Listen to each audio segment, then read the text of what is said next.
Честно казано, за първи път разбрах за тази книга, като я видях във Фейсбук, един от моите приятели беше споделил.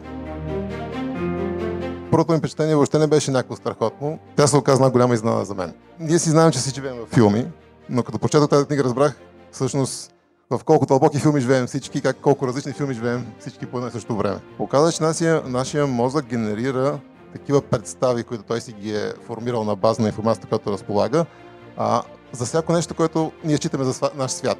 Уловката е, че тази реалност е силно ограничена. Един герой в една история винаги има някаква форма на недостатъци, трудности, проблеми или слаби страни.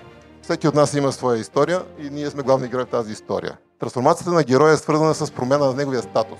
Нашия герой, за който говорим в момента, живее в своя нормален свят, появява се предизвикателство, което го накара да излезе от своя съществуващ свят и да премине през лична форма на изпитания и да се върне в своя свят, но вече променен. Златото върви с дракона.